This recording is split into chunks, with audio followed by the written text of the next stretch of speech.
I don't know if you heard about it, but Skandar and the Unicorn Thief. It's a new book series and a possible feature film. Today I have Annabelle Steadman, A.F. Steadman, and remember, she's here to talk to us on Morning Blend. How are you? I'm really well, thank you. Thank you for having me on. Well, thank you for joining us. So here's the question. The response to Skandar has been phenomenal, and a huge publishing deal and a huge movie deal is pretty heady stuff for a young first-time writer. How did all this come about? So I suppose I had the idea about 8 years ago. I had this image come into my mind of a boy riding a unicorn, but I thought that unicorn doesn't look like it belongs in a fairy tale. It looks more like it belongs in a nightmare. But at the time I was doing my law exams and I had the idea, but I left it alone.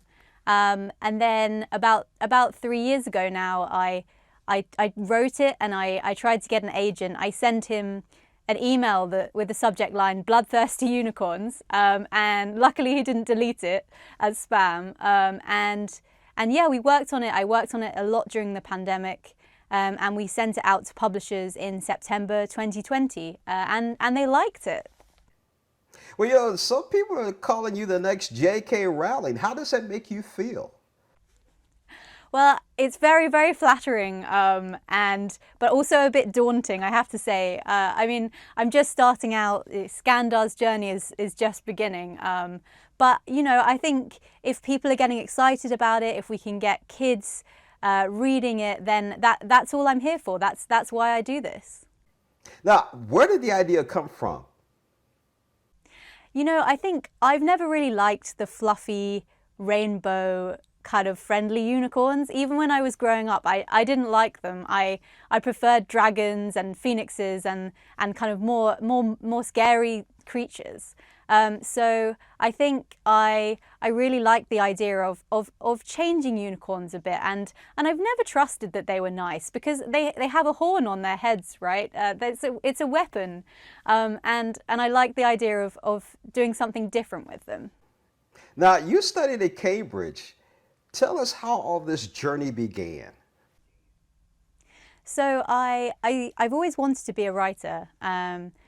Since I was about 14, I wrote my first book in notebooks at that age. But then I didn't have very much money. My family didn't have much money growing up, and I thought I should do something sensible. I should become a lawyer. So I studied law at Cambridge, and then after I'd qualified, I just came back to this idea. I couldn't leave it alone, and I wanted to follow my dream. And one day I just thought, I'm going to do it. I'm going to write it and see what happens. Now, what do you think children learn about the world from reading magical tales? I think they can learn about the power of their own imagination by imagining the bloodthirsty unicorns of Skandar and the characters. I think if they can imagine those in their own mind, I think it's very inspiring, hopefully, for them, because they then will be able to write their own stories and think, yes, I can use my imagination. But Skandar also has big themes. It has big themes of family and friendship. And it's also about accepting people who they really are, and also how working together always makes us stronger. Yes, I would agree with you on that. I wish adults would learn how to do that, don't you? I really do. We've been talking today with Annabelle Steadman and about Skandar and the Unicorn Thief. A huge publishing deal and a huge movie deal. Thank you so much for joining us on Morning Blend. Oh, thank you so much for having me.